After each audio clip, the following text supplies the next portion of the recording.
So wait, are you saying you live on an actual island? I live on an island, and so I can drive down from the peninsula and then back up. But there's also a little ferry that goes just across the water. Do you guys have bridges in Canada? Damn, you're like as close to America as you could possibly be. I am below the 49th. Yeah, holy cow, you're right there. You're like Ironborn up there. Yeah, I mean, like you're south of like the rest of Canada, pretty much. Yeah, you guys would be the first we'd bring in. You realize that. You're about to get annexed right now. I'm gonna make a call. We're just gonna make you part of Washington. It'd be Washington, BC. You guys done? You guys done? You're like Baja, Canada, where you are. Yeah. Baja, Canada, or Washington, BC, FT dubs. Joku Batakis in the house.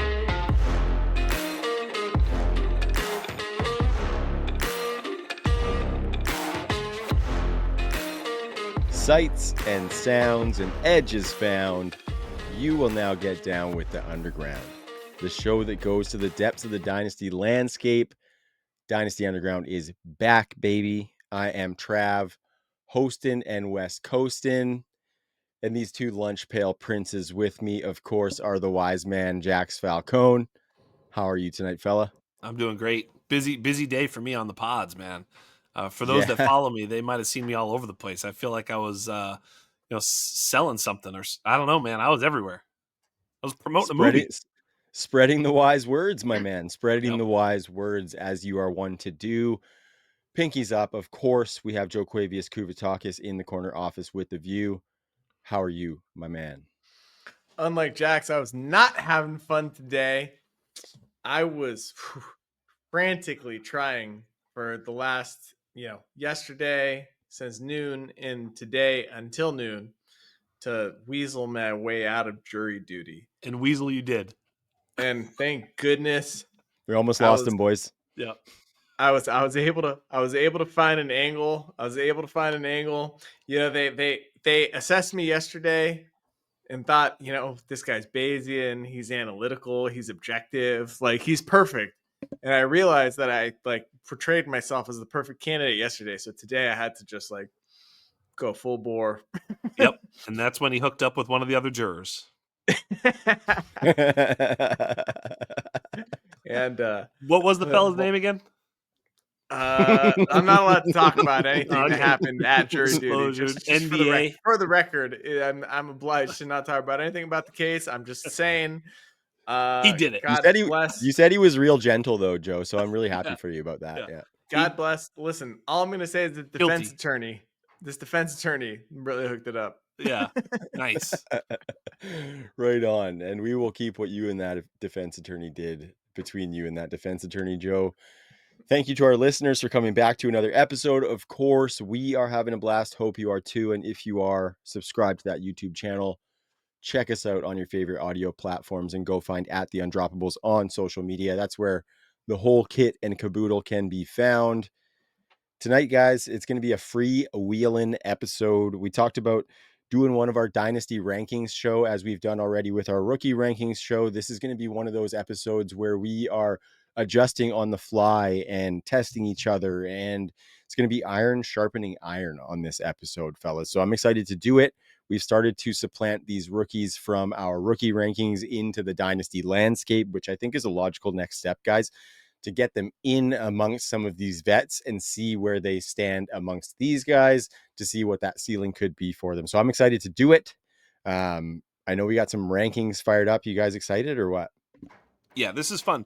I started doing this. I know Joe is, Joe's going to be the coin in the air today, which is great. He didn't really have much time to prep considering he was, quote, quote, busy, very busy. But seriously, he's going to do a great job of sort of being the sort of the fresh eyes on this. Trav and I kind of did a cursory look at everything.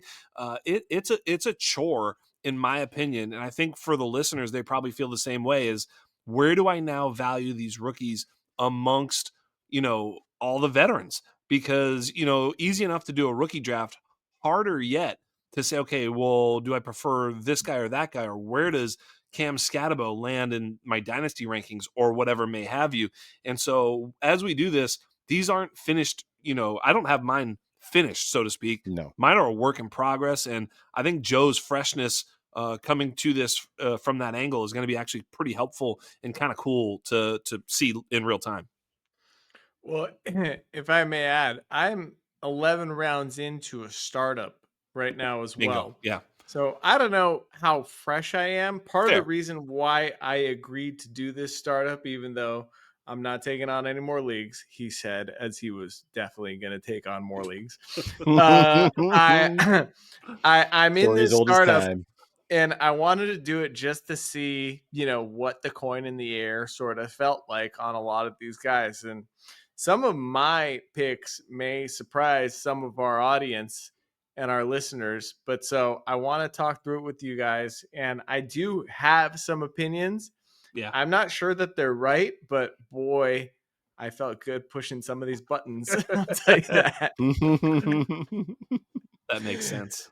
Yeah, we've been talking through some of those button presses with you, Joe, and it's been fun on our end as well. It's nice to be on this end of a team that the entire group manages instead of being the guy who manages that team, as I've been the last couple of times. And yeah, Jax, I think your point was really good about these not being the final output of our dynasty rankings. I think it would be a disservice to our listeners to say that in this short amount of time, we have completed our dynasty rankings, because it takes far more time and far more digging than that, and some more dominoes to fall amongst the landscape. And mini camps have started, so some of those dominoes have started to fall. There's been a little bit of inklings as far as some usage for some of these rookies. So I'm fired up to get into it, guys. We're going to start with, I think, probably the easiest position to group to knock off, and that's probably the quarterbacks. I would say there's probably only a couple who really factor into our dynasty rankings, and then a few ones towards the back. So Jax, I want to talk to you. Where is Cam Ward sitting for you? First off, is he maybe within arm's reach or within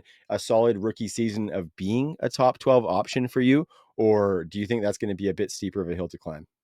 I think he's in striking distance of that for sure, because you look at what Bo Nix was able to do, who came in with a far lower, outlook, and he's certainly inside the top 12. I would argue he's top 9 right now. I mean, I've got Bo Nix comfortably inside the top 10.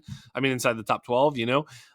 So yeah, he's there. I think. Oddly enough, I had JJ Zacharyson on the pod this week. That show will drop here whenever, either just before or after this show drops. And, we did talk about, because I was kind of curious about this very question. We did talk about where his quarterbacks were in their rankings. And I thought, when I looked at my rankings, as I look at this, and I did this indiscriminate of my opinion, which was I have Cam Ward at quarterback 20 and Jaxson Dart at quarterback 23.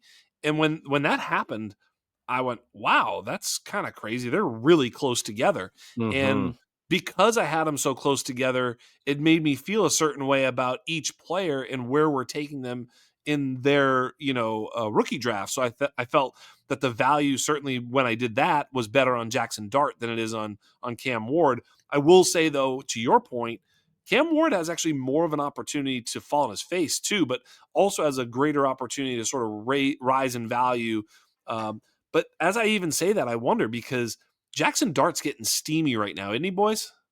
Yeah. Mm-hmm. Mm-hmm. I think it's interesting that you say that, Jax, because that was my biggest takeaway from this entire rankings exercise of these rookies, putting them into the dynasty landscape, is the gaps that I might have had between them in my rookie rankings are a lot closer in the dynasty rankings, where a tier of running backs in my dynasty rankings who are rookies might be 2 tiers or maybe even 3 tiers of running backs in my rookie rankings, because I like those rookies a lot more than a big group of these veterans. So that was a big takeaway from me. I'm pretty close. I have Cam Ward at 22, Jaxson Dart also at 23, one spot behind them. So that compression is so close to your point, like in rookie drafts. And it kind of aligns with what we were saying throughout the offseason, is that Jaxson Dart is a very good option and is probably going to be coming at a much better value. Joe, I don't know if that's what you saw in that rookie draft you're in, but Hey, I think, before Joe goes, real quick, when I had asked JJ, he had Cam Ward at quarterback 15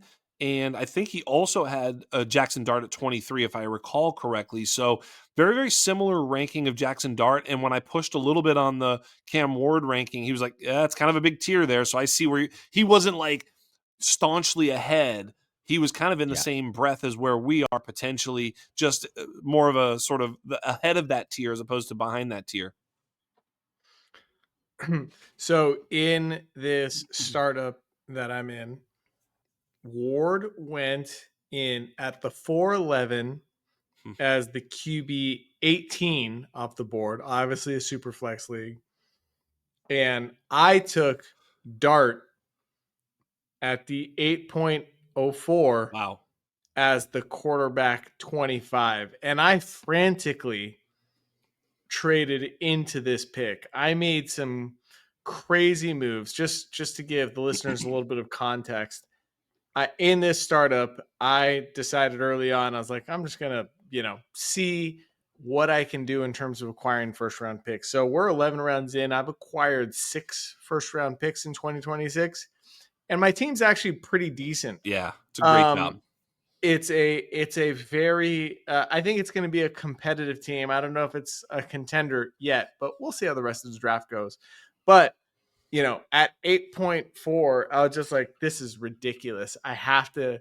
And I talked to you guys. I was thinking about doing something else, leaning one way or another. But anyways, I ended up taking Dart at 8.4. So in a real startup with all legit Dynasty players, there was a 7 quarterback pick difference between the two. But I have huge, strong opinions. Like Tua went before Jaxson Dart. I think that's insane. Yeah. Wait, you said it's 17 picks in between, not 7. 7 quarterbacks. 7 No, quarterback 20, quarterback 25 for Dart, quarterback 8 for Ward, you said. No. 18. It was 18 for Ward. Sorry, 18, not 8. Sorry. My bad. Yeah. My bad. Yeah. Still amazing. 4 rounds. Are you kidding me? 4 rounds, and a dude that I have way closer in my heart. I haven't actually ranked them out yet, but I don't think they're 7 spots apart, 8 spots apart. I think they're more like, similar to what you guys are saying. So I think you guys are kind of on the money. I think they both kind of belong a little bit higher than where they went in this draft, but boy, I felt real good pushing the button on Jaxson Dart at 8.4. I have a Dart. question. I have Dart one spot ahead of Tua, so I tend to agree with you. Exactly the same as me. Exactly. So just to give everybody some context, the 2 quarterbacks that went before Dart was Tua at 7.9. There was a big gap. No quarterbacks were taken in the 6th round, but in the 5th round ended with Bryce Young and Justin Fields. I think I have Dart over Fields. Me too. In Dynasty, so I think easy, that was a stretch. And then right after him, the next 2 quarterbacks were Darnold and Geno Smith, also in the 8th round. Yeah. Notably before Anthony Richardson and Matthew Stafford, who Asla snagged in the 9th to hold me over until Dart's ready. Jack's question for you. I have a question. Jaxson Dart and Cam Ward, for that matter, versus the guy that I have right ahead of both of them, and also a guy who has not played a snap in the NFL. Where do you have JJ McCarthy relative to these 2 guys? Yeah, JJ McCarthy well ahead. How far ahead though? Because that's I have him at quarterback 12. Okay. Yeah. Surrounding cast and belief in JJ McCarthy, probably. Yes. Okay. Yes. I mean, yes. Yeah. If you told me Cam Ward was in Minnesota and JJ McCarthy was in Tennessee, they might even be flip-flopped. I mean, so that's belief a way in the talent, scarier thing. Belief in the talent isn't that big a factor. Maybe just more situation. I do believe in JJ's talent, but I mean, I think the way that you pin that makes a lot of sense too. Yeah, there's definitely, and again, it's kind of a tier, right? I mean, you look at that it's funny after you get past maybe even CJ Stroud, right? Bo Nix, CJ Stroud, that the top 10, that's probably about where it is. I think you would put Caleb in there. Caleb, a little bit of a question, but okay, so let's say I don't have Caleb, Nix in my top 10. I mean, He's you don't 11. He's 11. That's wild, Trav. That's wild. He's 11. He's 11. That's fine. That's fine. So top 11. So let's just say that we feel great about the top 11. After that top 11, I have a lot of questions. Like it's crapshoot. every quarterback after that, you can make a bull and bear case for, right? Yes. Whether it's Jordan Love, Michael Penix, Baker Mayfield, Trevor Lawrence, Kyler Murray, JJ McCarthy, Goff, Dak, right? All the Bryce Young, Brock Purdy, that whole group there. Okay, you know, right? Huge. It's like, I don't know, man. Whatever you think, right? You can paint a pretty picture, or you can paint the doomsday, and I think that's really where it comes from. I think is that is a more fluid range in quarterback 2 land. So yeah. Just for point of reference, McCarthy went at the 4.7 in our draft. Incidentally, I drafted him there. He was the QB. He was the QB 14 There we go. drafted. That's good. I subsequently traded him after that, and I got a king's ransom for him because literally when I drafted him in at the 4.7, half the league went, "Oh, I thought I was gonna get McCarthy." Right. So I went like, I don't know, 5 or 6 spots ahead of ADP as far as quarterbacks are concerned with McCarthy on Sleeper. And half the league was pissed off and frustrated. And so I created this bidding war for McCarthy. And that's how I snagged some first round picks was via McCarthy. That's how pumped up people are about McCarthy. There you go. But also what a slave to ADP people are. Because I was just sitting there like, oh my God, I can't believe he fell to me. So anyhow, that's how it went in a real draft. So if anybody's doing a startup right now in a great startup season, just don't be shy about reaching quote unquote on McCarthy. Like 4th round, middle of the 4th round is a great spot. Early in the 4th round is a great spot for him. There you go. So we're right on the money there. Yep. Bingo. Okay. My takeaway there is that I do need to bump JJ McCarthy up a little bit. So I'm going to dig in there, but that's what this episode's all about. A couple more quarterbacks that I want to just kind of touch on here. Yeah, let's go.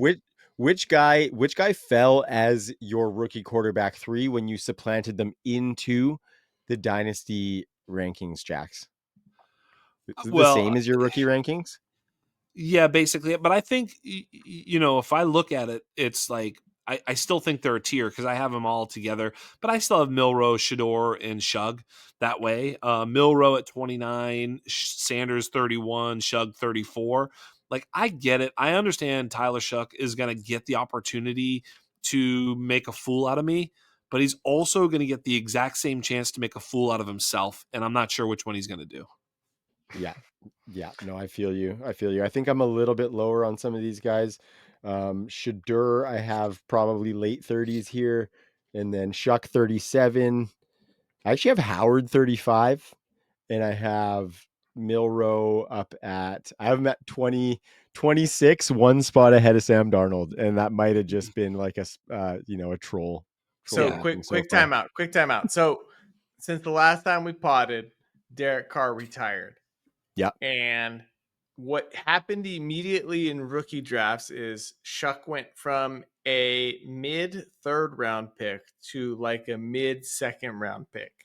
And we have talked ad nauseum on this podcast about how like the 206, 207 is where the teardrop happens. But now, because Shough has been presumably inserted into the starting role, people are rolling the dice on him in the middle of the 2nd round, and that has actually moved the teardrop probably to the 208. And I would also say, you know, we've kind of like let Tuten into the club as well. Yes, he is. So it's probably like the 209, and after that is like where the teardrop really takes place. So, but I do just want to go on record and say, I don't believe in Shough that much. Like No. I was comfortable with him in the mid 3rd, but boy, I would not be taking him over any of these guys inside that cut line that we've talked about. And I think I'd still rather have Milroe than him. Yeah. Easily. Which brings me to my next point. We have talked about the QB FAFO scale right here on this podcast. Yes. I think we have. The resurgence. I think Shough is not only a great addition. We talked about how Derek Carr was in the bottom right corner, and I believe before the draft I comped Shough to Derek Carr, where I was like, he's this kind of weird, athletic but clumsy type of player, just like Carr. And sure enough, he got drafted by the Saints. And I think he occupies the same bottom left quadrant of the QB FAFO scale. Yes. I think he actually, Trav, I'm sorry to give you extra work, but we're going to need a graphic for this one. I'm making a note in my notebook as we speak, brother, because I have thoughts already. We're going to have to create the shuck around and find out scale. Oh my God. Oh my because God. these mother shuckers that are taking this dude in the second round are going to find out. Yes. They are good. Yeah, they're really testing their shuck. To be shucked. Yeah. They're about to be shucked. I don't care. Yeah. Like, he might be good. We're always ready to be wrong. He might be good. And like, I will roll the dice on this mother shucker, but not inside the 206, 207. I mean, chance. like, if you want to take him over Milrow, fine. But holy cow. Yeah. Guys, this is like exactly all the red flags we're looking for in quarterbacks. Yes. Late riser, 6th year senior, 7th year senior, 25 years old. I mean, he's Brandon Whedon at this stage, basically. Yeah. I told you. He just checks every red flag box that we're looking for, dude. Yes. I just can't wrap my head around it. He might be good, and I'm not ruling it out. But holy cow, dude, if people are taking him in the middle of the second round, they're about to find the shuck out. Yeah, including the flimsy sort of BMI, long, lean body that won't hold up in the NFL. Like, even just injury, like if he is good. Yeah, and he's been hurt already with multiple broken bones. Like, he's going to get broken in the NFL almost certainly. Like, if he's even good. I mean, this is such an outlier. Yes, he's literally carrying around a red flag. He might as well be Bill Belichick with the thing coming out of his sock. Yeah. The Saints have been drafting on tilt for like 5 years, right? They're true. Just like, like we're over the cap, but we're gonna rework some contracts and we're right back in this thing. They've been drafting on tilt. Like, you see this in your dynasty leagues, like this dude that thinks he's there, but he's not there, and like does these crazy moves and gets one good player but sacrifices 3. You ready for a coin in the air moment? Yeah. Tyler Shough or Daniel Jones? It's the same dude. It's the same dude. It's the same dude, yeah.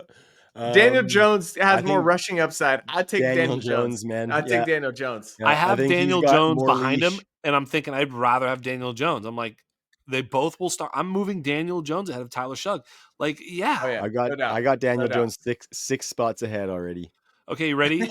Yeah. Coin in the air, Aaron Rodgers or Tyler Shough? Tyler Shough. Are you sure? Yeah. Aaron Rodgers might never play again, and if he does, it's only this season. It's gonna suck. All right. My answer to this question is basically I'd rather just throw Shough on my taxi squad than worry about thinking I can start Aaron Rodgers, you know?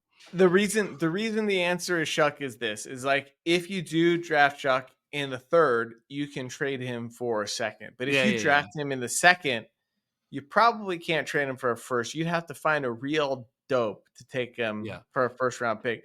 Aaron Rodgers, no matter if he signs with the Steelers or whatever, like, no one's even giving you a 2nd for him. I've tried. I can't even get a 4th for Aaron Rodgers in a couple leagues right now. So I'm just like, I might as well hang on to him just in case.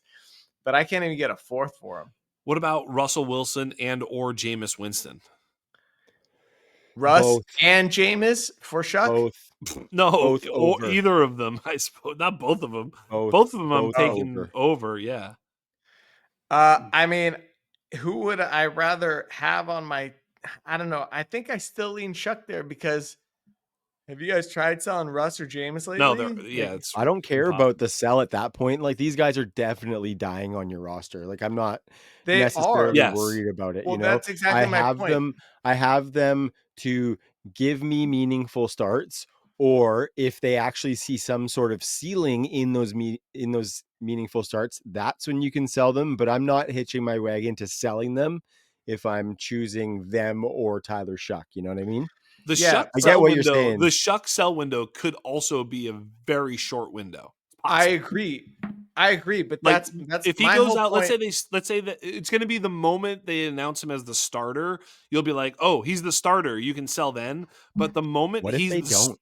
the moment that he is actually the starter, the clock is ticking because he could be an abject like disaster out there. It's possible. Like, what are the odds that he goes out there and slings it? You know, I don't know. No, I'm not banking on that. I'm not banking on it at all. But here's my point: is like I don't think you can get a second for Russ right now. No, I no. don't think you can get a second for Jameis right now.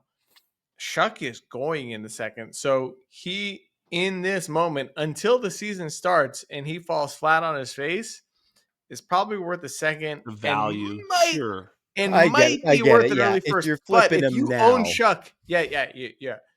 The idea is this: like you buy Shough and you try and gain value on him before the season starts. Like if you're holding on to him though, like buyer beware. I guess Buyer beware. I guess I'm saying, Will Levis, Aiden O'Connell, like we've been in this spot before with these quarterbacks that we didn't think were very good, and their sell window was not very open for very long. Like Will Levis probably longer than Aiden O'Connell, yeah, certainly. yeah. But you get I'm pulling a couple of the more recent guys that kind of have this same type of situation where they're probably not good and given the keys to something where people are like, Aiden O'Connell, he's got an ironic mustache. Let's draft him. Yeah.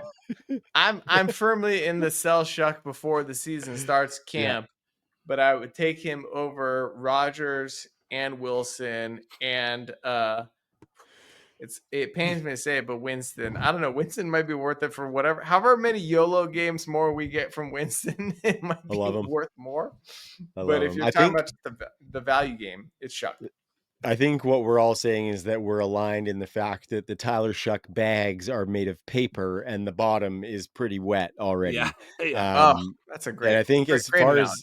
as far as Saints quarterbacks, give me Spencer Rattler over him. And as far as those people drafting Tyler Shough in the second round, you might as well call them corn on the cob because they are shocked. Yeah.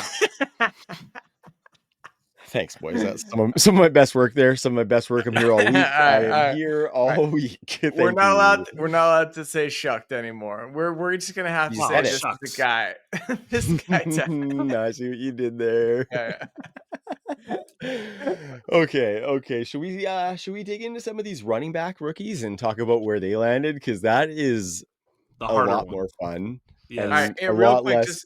Real quick, in my startup, we're basically through 11 rounds, and Shough has not gone yet. I considered him briefly in the 10th, and then I made a sweet ass trade and got myself some Bo Nix instead. Yes, you did. And I'm glad that I did that because I would not have felt good about Shough, and I would have done exactly what we just talked about. So, anyways, go ahead, Trav. Running I back. was going to say, let's get into these running backs here. And I think first in the bill is probably first rookie in our dynasty ranks, and that would be Ashton Jeanty. And boys, I got to start by saying, how high has he risen for you guys? Because he's my dynasty running back 3 already. Yeah. Jax, how about you? That's where he's been. I've had him there for quite a while. I thought when you said risen, I was like, oh my God, did he do it? Did he do it? I thought about it. It's worth thinking about, but I don't think you can do it.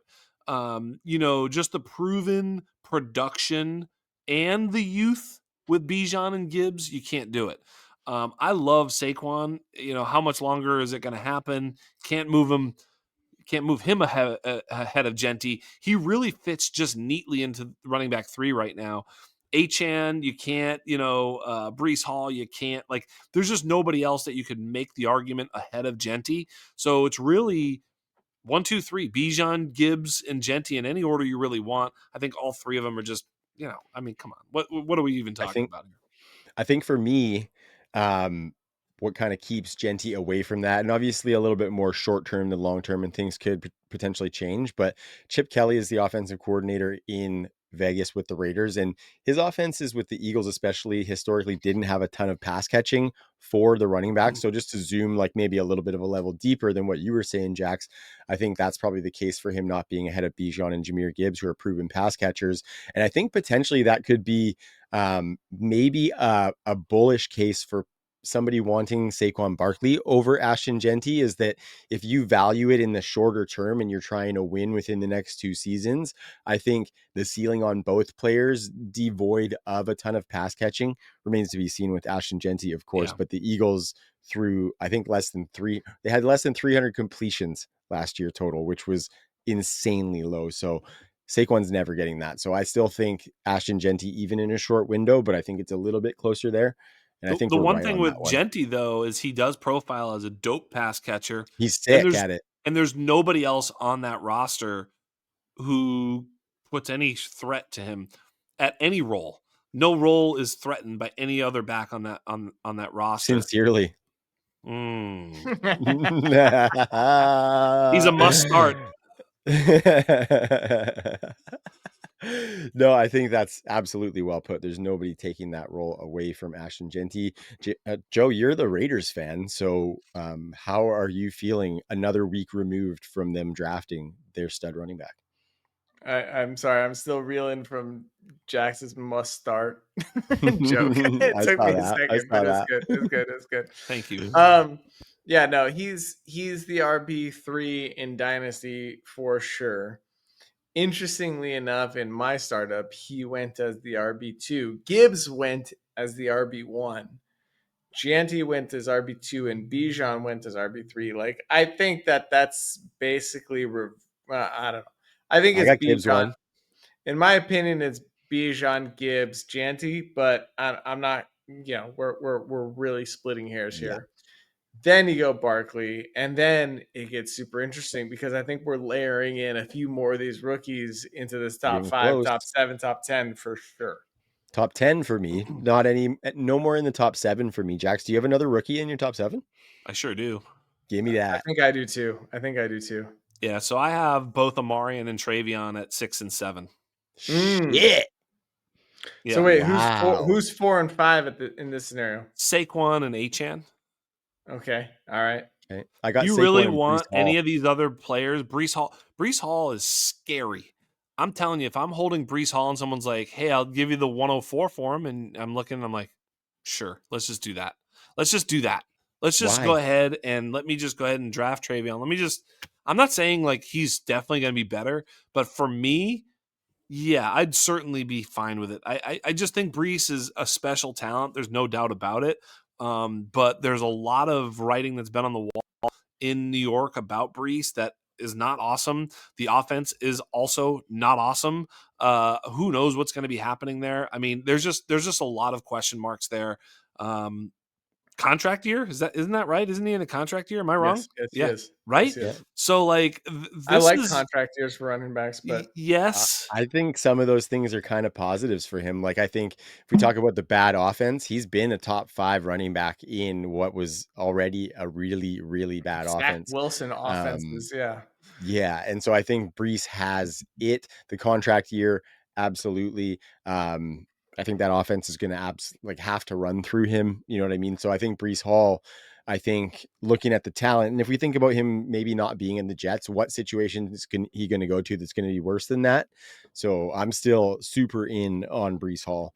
I might have to rethink. I have Kyren and Jonathan Taylor over Omarion. Omarion's at 9 for me with Achane at 6. And I just, I've seen the proven production from these guys, proven big seasons from these guys. Kyren is maybe the question in there, but this is my correction from continually undervaluing Kyren, maybe believing in him to give us these seasons and cement himself. But even that's a little bit fickle. So I'm open to changing that. I've got RJ Harvey well above Kyren Williams. Yeah. I was gonna say Kyron's nowhere near my Nowhere top close. 10. Yeah. Nowhere near. But all right, so back to Breece Hall. I think so. I've got Bijan, Gibbs, Jeanty. Then I think you have to go Barkley. And then for me, it's Breece Hall, and then it's Omarion, and then it's Achane. So I've got Omarion slotted in at 6. Yeah. Achane at 7. And then after 7, 8 through 12 is very, very complicated. And I think you got to put 8 through 15, let's say. I don't know. I think I've got Taylor in my top 10 still.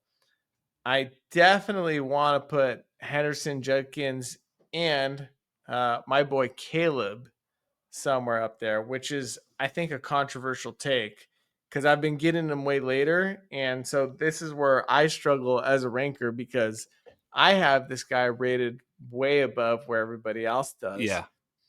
But you can get him way later. So how do I communicate that to our listeners, to our readers? Like, how do I communicate that? Like Caleb, no matter what in your rookie drafts, Caleb, no matter what in your startup drafts, Caleb, I think I have Caleb after JT, ahead of Kyren, ahead of Judkins. No, probably ahead of Henderson too. Yeah, and I do have him ahead of Henderson, but those guys are definitely all going to go before him. So I'm in this weird spot where I don't know how to rank him to I mean, actually help people. what's your out on Caleb? Touchdowns or receptions? Which one of those two things is he doing? I think he's going to be a big time volume back. And I think he's going to get more touchdowns than you think and more receptions than you think. I think that's the same as me. Okay. 250 touch guy. I think so what's your out on Travion then? Like how is he going to do it? Well, I mean, big plays and receptions. Like, yeah, he's got the receptions in the bag. Yeah, kind of the way that I don't know if Gibbs he's going does to it, get right? the amount of touches. Yeah, is he going to get the 250 plus carries that Gibbs got I last hope year not. though? Oh, wait. Yeah. No, Gibbs was by far and away outside of what even they wanted for Gibbs. So they don't even want that for Gibbs. Yeah, but he can So, handle it, right? And he's going to so get couldn't 200 this year for Travion. sure. Have you Yeah, I seen? don't know if Travion Travion's definitely, getting 200 carries in the NFL this year. That's great. I'm fine with that. 180 to 210 carries. That's fine. That's fine. Yeah, That's but all you I need. can't put him ahead 10 of to these guys 15 that's going to carries. get both though. Like I still can't put him ahead of these Who's guys that are getting going to get both. Who's getting both? Omarion will get both. Kyren Williams is getting both. James Cook is I getting don't a have bit him. of both. I have Omarion ahead of him. Quinshon Judkins, I think, is getting both. I have Quinshon Judkins over. I have Caleb Johnson over. I have RJ Harvey over. I have Kenneth Walker, Bucky Irving over. So I'm low on Travion. I think he is. Obviously. I think. Yeah, but I mean that's the I don't know. outlier. I don't know that. I mean that's God bless you. I hope that works All right, out for you. all right, let's ask this. How many of these rookies are in your top 10? In my dynasty startup, 4 of them went in the top 10. That I have seems 2. aggressive. I agree.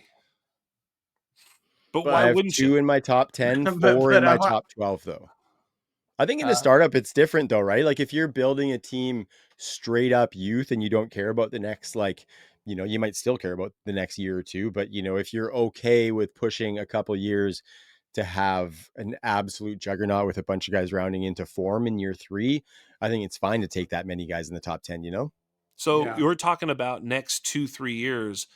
Where is Kyren Williams going to be starting in 2026? Who knows, man?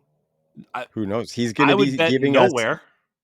You think so? I'm He's shown gonna us say the the last Houston couple of Texans. years. Yeah, He's going to maybe start somewhere. He's going to produce he's well, going to start somewhere or in yeah, 2026.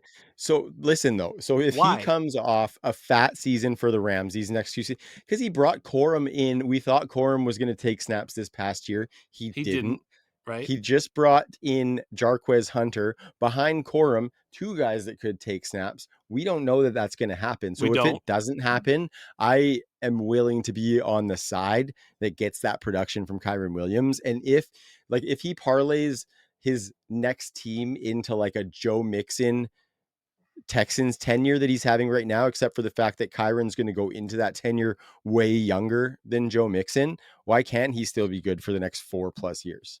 Because I don't think the NFL is going to see him the same way his baby daddy Sean McVay does, right? They didn't see him that way in the draft. I don't think the NFL does see him that way. I think the NFL values Bucky Irving much higher than they value Kyren Maybe. Williams. I think I agree I think Yeah. Bucky's getting a little bit too steamed up in my book, but that's another conversation. I think Kyren is going to end up on either he's going to stay with the Rams, probably the most likely option, but only if he's willing to settle on money. I think so. Alternatively, but they've drafted a couple running backs behind him, so they've got all the leverage to give him the boot. Alternatively, he's going to end up on a team that has a lot of inside zone in their blocking scheme because that's where he excels. This is like the B gap freaking specialist, right? So I don't know what that team is yet. That's why I said Texans right off the bat, because they've got a McVay disciple kind of running their offense. It's going to be one of those teams, though. I'm positive. I shouldn't say that. It's very likely. I'm confident it's going to be a similar offensive scheme to what the Rams are running. And someone's going to value him more than McVay. And McVay's got two more than capable inside zone runners lined up behind him. So they're not going to pay him. He would have to take a discount to stay. Yep. And I think so I don't know what his value is, but to Jackson's larger point, though, I don't know what his value is on another team. I've got him probably in like the 12 to 15 range right now, and I've probably got a lot of these rookies ahead of him. So, yeah, I don't know. I definitely have Judkins and Caleb ahead of him, and Henderson ahead of him. So, yeah, that probably pushes him down to like 15 in the dynasty rankings. I'm with it. And I like what you guys are saying here. So, Jax, I've moved Travion from 18 to 15. And just Kyren, move him to 118. It's the same difference. You're never touching him. It's not Doesn't really matter. Difference. Doesn't really matter. And then I moved Kyren behind at 14 from 9 because I do like putting those young guys ahead of Kyren. And I think it's interesting because I might just be overcorrecting off of getting burned by ranking Kyren way lower than he's produced the last couple of seasons. So I'm willing to concede that. And I think that's what this is all about. I've been wrong on Kyren for years. Yeah, I know. That's what I'm saying. I think I'm maybe still not willing to put him in the top 15. And that's what I'm saying is why am I overcorrecting after being such a non-believer previously? And so I appreciate you guys from talking me back off of that ledge. I think because you're trying to be Bayesian, but I think at the same point it's like, look, don't get too fooled by this. How long is this ride going to last? The odds are, if you just look at running back production from all fucking running backs in the history of the league, that it's not going to last. Only the true elite ones, the Saquon Barkleys and Derrick Henrys, get to sort of have an extended second go. I mean, look at Dalvin Cook, for crying out loud, Todd Gurley. Like, I know these guys lost a step, got hurt, whatever, but there's just more situations where guys get replaced and churned. DeAndre Swift. I mean, you can go on down the line, brother. There's just a lot. Don't be speaking ill of DeAndre Swift right now, Jax. You know what I'm talking about. Like, there was a point. I know exactly what you're talking about. Yeah. There was a point at which we thought Antonio Gibson was dope, right? Like, yeah. Just you can go down the list. Kareem Hunt, was gone for a while, resurfaced somehow. I have no idea. Right. Cockroach. Right. Miles Sanders held the starting running back chair for a team. Like, you can really, Damian Pierce was that 1 year wonder. There's all sorts of shrapnel in the rear view mirror of Kyren Williams that I think we have to pay attention to. And I'm not saying that he's not good, but they did draft another running back in Jarquez Hunter, who we all believe is a better prospect than even, maybe even better Kyren was. Than Kyren was, right? I mean, he's a dope prospect. Definitely better than Corum, I think. But he's in the same breath. Let's put it that way. All three of them are in the same breath. And, one of them is going to have to get paid next year, whereas Jarquez sure don't. And he can just step right in and be, we would presume, about as effective as Kyren and sort of supplant Kyren. We have one of the greatest running back classes ever. There's Jarquez Hunters and Damian Martinez's and all sorts of dudes up and down, the landscape. And I think a lot of these running backs will fill in the holes pretty nicely, as well as next year's class and other free agents. And I'm not sure when the musical chairs ends that a guy like Kyren Williams will be holding a starting role. I'm not saying it's a no, otherwise I would move him way the fuck down. But I do think it's more of a question than a lot of the guys I have ahead of him, like Kenneth Walker, also in a contract year. Am I right? Brees Hall also in a contract year. A lot of these guys are certainly going to be priority ads ahead of Kyren Williams, I think, by the NFL. Yeah, in a rookie draft this year, basically I want to say it was the 201 or the 202, and Caleb and Harvey went off the board, and the other 4 guys went off the board, and I needed a running back, and our buddy Jay Wood, shout out Coder, he threw out Kyren Williams for the 202, knowing I needed a running back, and I was like, that's about right. I would take him after the top 6 running backs, but probably, especially at the time, before Skattebo and Tuten.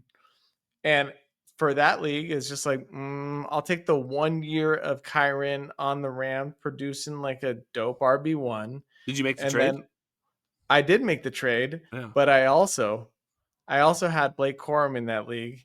And I also had an early 3rd round pick, which I used on Jarquez Hunter. So I covered my ass, knowing that he's probably on the outs.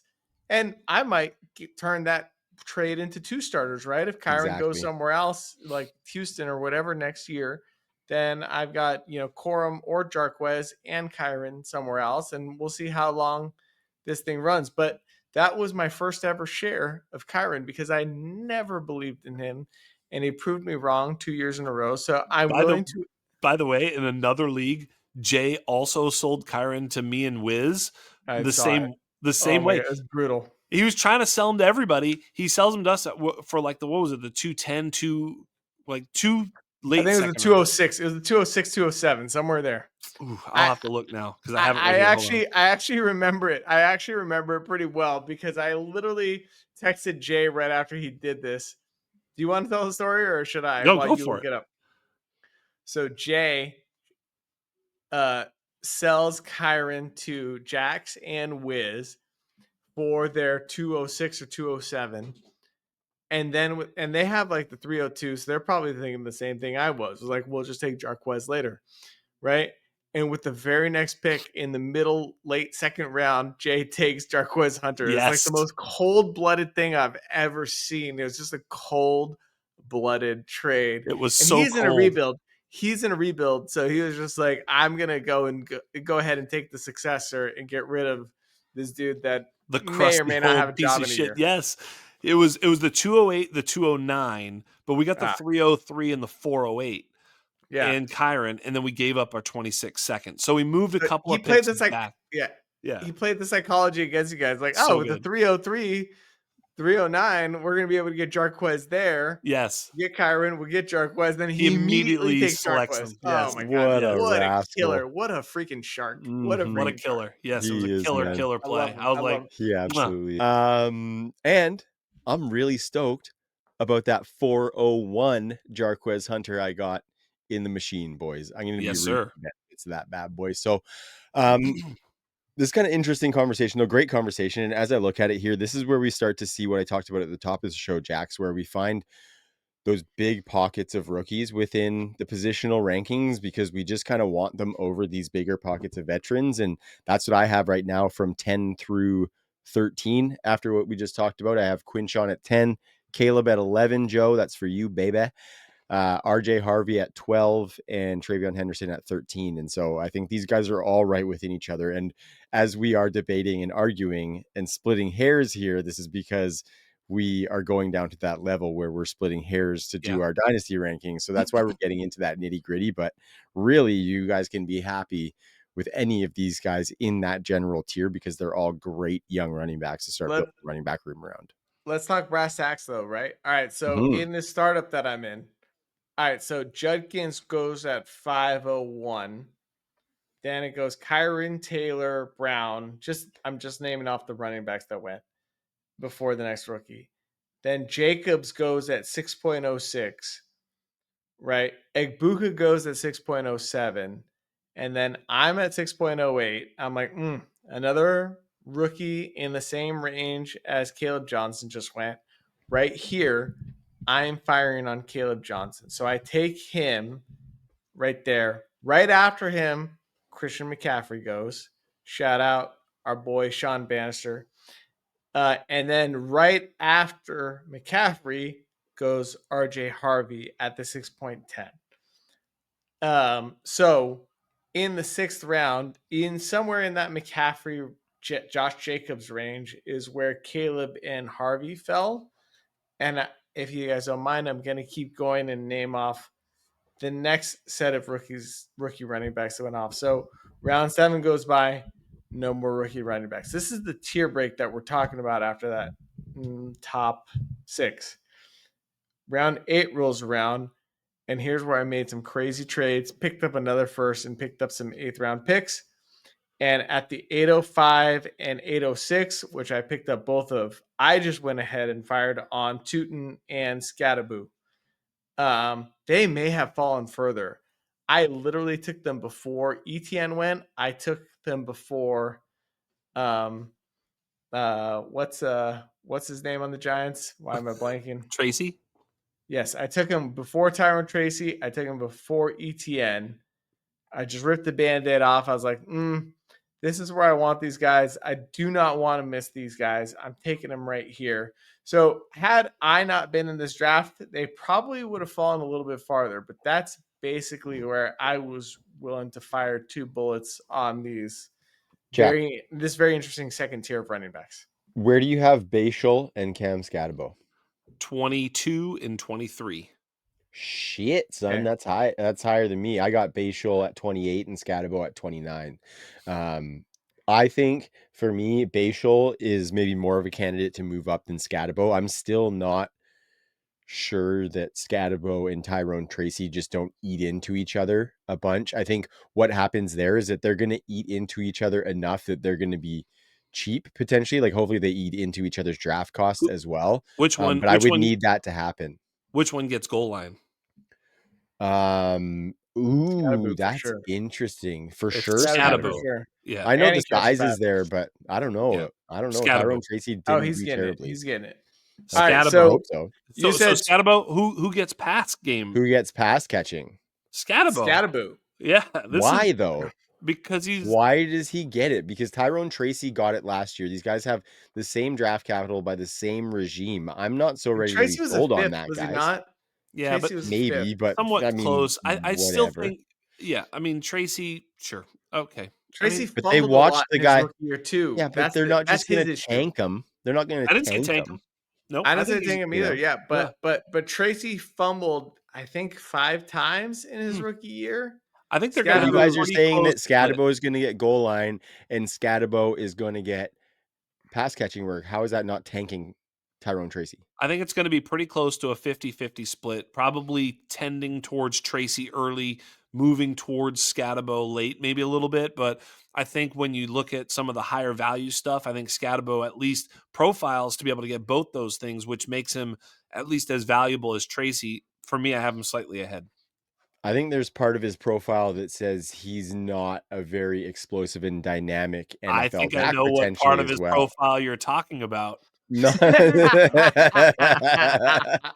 that's not what I'm saying, but it's pretty much what I'm saying, I guess. can He's got backpedal so all much you burst, Trav. He No, bursts. I just think like there's a chance that he doesn't have a ton of breakaway speed in the NFL. I don't think you because like he's his carrying lunch a pail. lunch pail? Yes, it's his lunch pail. Okay, that's not where I was coming from, but that is that makes sense as weighing the him final down. resting place. That's a heavy lunch weighing pail him he down. carries every day. That is a heavy fucking lunch pail that All guy right, carries, all let me tell you. So- but you know what I mean? Like, I think we're dismissing the avenue that he's just not as good as we're hoping that he is. And So- I'm not ready to do that yet. In this startup, they went, Jax, I think you said you had him at 23 and 24. Is that what you said? Yeah, and also let me just trail this one. Okay, go ahead. Skattebo thought he was the best running back in the country in a So year. did Hold on. all of them. Hold on. In a year that no, they didn't. No, they didn't. They don't all think they're better than Ashton Jeanty. This guy is tapped. They're going to say it. They're going Not to all say of that them. they think they're the Devon best running Baker back in the thought it. country. Nobody else did. I'm not saying Jax, it. come on. hold on. They're You didn't all let me so finish my point confident in anyway. themselves. Okay, carry on. Sorry. I'm I getting think chippy. that's a unique thing. I don't think that they all think they're better than the fucking best. I mean, I think some of them do. Amon-Ra is another one, right? Javon Baker, Amon-Ra. There's certain guys that do this, that they think they're the absolute best no matter what. Amon-Ra kind of was. Javon Baker, not as much. But I do think that he has this crazy. Undecided. Right. Jury's not out. Roman Wilson's coming. Yeah. But I think he's going to walk into that Giants locker room and not have any part of himself that doesn't think he's the fucking man. That's a good the point. starter. He's going to carry him. He's not going to be like, well, what do I do next? He's going to be like, yeah, give me, I'm in, go. I'm starter, me. Like, Yeah. I'm not saying that will happen. So but it won't be the him that holds mindset him back. as Yes. opposed to the vocals. You're talking You're telling me- mindset as opposed to saying it out Yes, loud. yes, yes, So I yes. get that. And I think he's got a little bit of that swag to him. For sure. He's got some dope stickers on his lunch pail, basically. You're telling me Dayball's not gonna love this, dude? Love this. He probably likes a good lunch pail himself too, doesn't he? Yeah. He sure does. All I right, like what you so guys are saying. in Tyrone this Tracy was startup- dope last year, though, is what I'm going I know. Someone I likes agree. a good We lunch love pail Tyrone himself. Tracy around here. We love Tyrone Tracy. Yes. But he This fumbled 5 times, and Daboll's trying to keep his job. And And he Scats doesn't is need coming. a dude losing games. And Skattebo never fumbles. No. All right. So, Tucks Jax, it in you his had lunch them at pail, 20. blocks it. There's a latch on that fucker. Yeah. Yeah. There's a latch on All the right. lunch pail. All right. So, anyways, these guys went 20-21 in my startup in terms of running backs drafted before Chuba Hubbard, Oof. Joe Mixon, and Alvin Kamara. Yep. After Derrick Henry and Kenneth Walker. So that's Yeah. the range that they fell in, and that's where I took them. So Yeah, that's I know right. where I have them ranked. I have them ranked ahead of the Mixons and Hubbards and Kamaras and Tracy's and Yep. Swifts and Montgomerys. And I definitely would have taken I think I would have taken Walker ahead of them had Walker fallen to me, but I just couldn't I have resist. them. I have them sandwiched between Chuba Hubbard and David Montgomery, and I could move them above or behind either of those two guys. Like they're in there. Yeah. I All have right. them. So that's the range. I have them just behind Montgomery and Kamara, essentially, and I still have DeAndre Swift in there because I think he's got a couple of good years in ahead of him. But I think Good. this is kind of where my philosophy might be a little bit different, looking for kind of the win now philosophy. But I think I need to rethink that a little bit, boys, and because now that running as back- I've been building, if I'm building these teams, and as I look at like the startup that we did, I like to build through that youth, and so that should be reflected maybe in my dynasty ranking. So I'm going to reassess a little bit of that. But I also don't hate necessarily like questioning things, you know. Yeah, Kamara's Swift 30, is rising bro. too. Yeah. Dude. Kamara is falling, especially with that offense. Shough is gonna throw it around over there. It's gonna be awesome. Kamara's got to fall, and Swift has to move up. I mean, right now, Kamara or Swift, who do you prefer in Dynasty? That sounds crazy. Yeah, but it's not. I think it probably Swift by a touch. I have him 2 spots behind Kamara, but I think it might be Swift by a touch. But I think there's so many fucking targets coming to Alvin Kamara because yes, who else? I think I'd rather have Kamara just because I was once upon a time I was a huge Swift truther. I've seen him get quit on by 2 different teams and possibly by a third team right now, granted by the same regime. So I don't know. Like Kamara's been in New Orleans. They extended him mid-season last year, dude. I think I'd take the 1 year of Kamara versus like the rest of Swift's career just because I don't know what that looks like. I think Swift could go the Sanders route, right? Like, I don't know. That's pretty strong, I think, because if you look at what he did in those spots, though, like he was fucking dope in Philly, and the only reason why they quit on him, Joe, is because they got Saquon Barkley. And honestly, Swift was a godsend for that Eagles team that season. He was fantastic. And then with the Bears, when he was healthy, he was really good last year, and they didn't draft anybody but Khalil Mullings. So I think that's really good for DeAndre Swift. Like, What about Monangai? You meant Monangai. oh, Monangai, sorry. And then they brought Mullings in as a UDFA or something like that too. Monangai doesn't necessarily worry me for what Is it Ben Johnson wants Mullings to do. in Do you Tennessee? remember who the coach of the Bears is? Ben Johnson. Yeah, DeAndre Swift is going to be sick in that offense, Joe.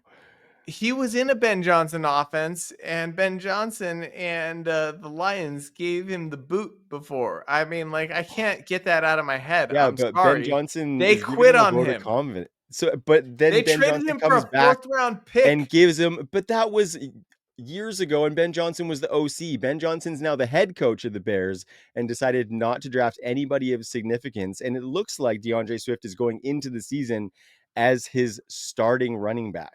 So do you think if for you 1 second, that if Nick Chubb. that if Jeanty hadn't fallen to the Bears at 10, that they wouldn't have taken him? Do you think for 1 second that if Travion hadn't fallen to the Bears in the 2nd round, they wouldn't have taken him? Who knows? Trav, did that happen? I am very, very confident. They had that they would have. opportunities to draft other running backs, man. They had opportunities to draft other running backs higher than Kyle Monangai, that's for sure. And they didn't draft a running back too, to Trav's point. I mean, they don't have one there. Someone's got to play. I mean, I would be more worried about Chubb changing the texture of that running back room than anything in that running back room threatening DeAndre Swift. I heard they were poking in on Kenneth Walker's availability too, which could be a little sketchy for sure. That would be a that inspires confidence in Swift, huh? Yeah, but it was from one of those shite little aggregator sites, so I don't know how true it is, but it was out there. And yeah, I don't know. Let's go to wide receiver. Let's go to wide receiver. Thank you, I just Jax. want to finish Thank on you, this. Jax. Them wanting Travion was out there, and them wanting Jeanty was out there as well. So that's fine. I just feel like in this moment, Trav, you're the dude that always has these takes, and I feel like I'm you right now. Swift is not long for that team. They don't like him. He's in trouble. He might be a value right now. I don't know. I just don't believe. Anyway, we can go to wide receiver. We've been saying negative things about DeAndre Swift for a while. Like for years. No. I'm just saying the community, if you will. Yeah. And let me just look at something real quick. Take me 2 seconds. He's been in PPR, he's been the running back 18, 15, 21, 20, 19. Yeah. Never had a down year. Like, he's basically been a 200-point scorer every single year that he's been in the league. Like, I don't know, man. Like, man. We've been saying lots of negative things, but ultimately he's been a RB2. And so if he's an RB2 this year, if he does that exact same thing, then where we have him at RB 26 in Dynasty or 27 in Dynasty is a value for sure. So, Jax, let's move to those wide receivers, because my biggest observation when doing the wide receivers was that they kind of are who we thought they were, right? Like, they're A, it's not deep, and B, the guys that we like still have some debris, let's just say, that they have to wade through before we're going to see the ceiling that we think they can have, right? So my top guy remains Tet McMillan, and Here, I currently have him. Let me ask. Get in there. Okay. Let me ask him. I'm going to ask you, Joe, the question I asked JJ on the show, which is whoever your wide receiver one is, or both of them, if it's Tet and Hunter, or AJ Brown in Dynasty. Tet or Hunter? Yeah. Versus AJ Brown? You pick one. I don't know. Whichever one you like the most. I would take them both over AJ Brown in Dynasty. AJ Brown's 28, if I'm not mistaken. I would take either of them over AJ Brown at this stage. But it's like close. It's the same tier. Yeah. But I would take either of them over AJ Brown. I agree. Let me just ask you another one. Either of those guys, like in other words, I'm assuming you pick the guy you like the best. This is a fun game. I love this. I love this. Keep going. Yeah, this is fun. First of all, who do you like best out of Tet or Hunter? Just so I can get a feel. Is it, or are they that close? You want to just use Tet or Hunter? I'll use them both. Okay, both of I them. would say use them both. I mean, like if you could tell me Hunter was a straight up wide receiver, He's a I'd straight up probably wide go. receiver. I would probably go He's Hunter. definitely a straight up wide He's a receiver. wide receiver, dude. I would go Hunter, but Okay. I think if you factor in opportunity and assuredness that he's going to be playing mostly wide receiver There's or there's a 100% couple wide good ones receiver. coming. So you ready? It's really close. Yeah. Just call them the same guy. Call them the same guy. Yep. Tet or Hunter or T. Higgins.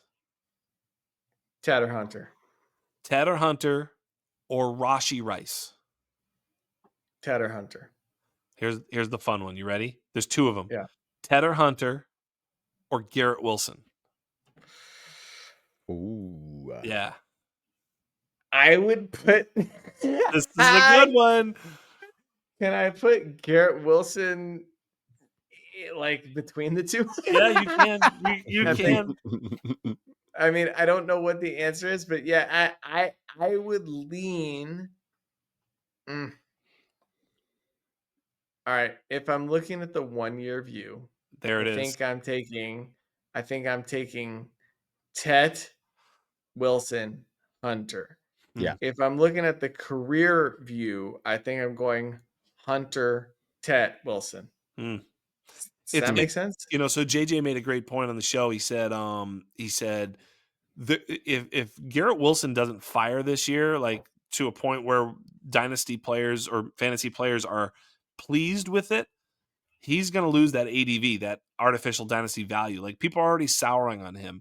Whereas if that happens to Tet or Hunter, they'll probably retain their value as Odunze did, as a lot of these wide receivers after year one. Speaking of which, one more: Marvin Harrison Jr. or Tet or Hunter. You know what? This is the really good one. Thank you. This is the really good one, Yep. and let me tell you why. I have major reservations about Marvin Harrison, and it is not because of Marvin Harrison. It is because of his team. This is why, I don't know, 3-4 episodes ago, I was, postulating that the Cardinals might take a quarterback because I think that him and Kyler Murray are a super bad match. What's even more awesome is last week I was listening to Matt Harmon discuss with Rich Rebar this exact same topic. They talked about the exact thing that I was mentioning like a month ago, which is like, I don't know how well these two work together. And they, with Harmon, he got way more into the nitty gritty about the routes that he runs and why Kyler can't throw those. So all things being equal in a vacuum, I would take Marvin over either of these dudes. But That's the right answer. in the situation that they're in, and given that Marv's got 3 more years in that situation, I think I would take Tet and Hunter. I think I would take Tet and Hunter over Marv based on situation, not on talent. And I want to just make that clear. And that I don't could think change. I'm doing that. I think I've got Marvin Harrison Jr. ahead of them. The prospect is better. The player. I'm betting on Marvin Harrison The Jr. player is better. The prospect is better. I'm not doing it. I'm not putting up a rookie who doesn't profile like Marvin Harrison Jr. because Marvin Harrison Jr. had 900 yards in his rookie season. Don't do it. Don't make the mistake. You were in your own brain. It's a hard one. The coin was in the air, but it's Marvin Harrison Jr. And Garrett Wilson is super close. I'm starting to understand the sort of counter argument. I had Garrett Wilson ahead of him. Let me ask you this question. Do you have Jaxson Smith and Jigba ahead of Garrett Wilson and Marvin Harrison? No, I don't. No, I have Jaxson Smith and Jigba at 11, Marvin Harrison Jr. at 12, and Garrett Wilson at 14. What about you, Joe? Are you in the same boat here? Or? I've got Jaxson Smith and Jigba right behind those guys and right ahead of AJ Brown. So you have Tet and Travis ahead of JSN? I do. Woo! I'm definitely lower too. I'm definitely lower. I'm going to I give you a little think bit of that a rundown of some of those names. this is Go another ahead. situation. This is another situation thing though, because I don't think that Darnold is a very good fit for JSN. And I don't think that Milrow, if he's the guy that replaces Darnold, is going to be a very good fit for JSN either. So I guess I'm more influenced by The situation the there. situation and the Yeah. contract. My best hope for Marvin Harrison, going back to that conversation, is like after this year, the Cardinals realize that Kyler ain't it for their offense and their team, and they're in the QB hunt. I said it before this last draft. They're not ready to give up yet, but I think he's flawed. I don't think Marvin Harrison's the problem. I think Kyler is. I Yeah, don't think nothing that changed, right? I don't think that JSN is the problem. I think that Darnold is. So I have serious doubts about them next year, and I know we're playing Dynasty and we're thinking long term, but I also believe that you should play Dynasty more like redraft, and you should play redraft more like Dynasty. And we should meet somewhere in the middle. And the value drop, like Marvin Harrison is the same conversation as Rome Odunze, right? Whereas like if he does not fire this year and meet expectations, bro, he is flying down boards. Mm-hmm. Right. We're Yeah, gonna I think it's taking a bet on the talent, right? But I think the talent where we bet on that talent was just one season ago is where I kind of get stuck. And I think it's interesting what you say, Joe, about you being more influenced by the contract and maybe the short term with these guys, because I think that's generally more how I play.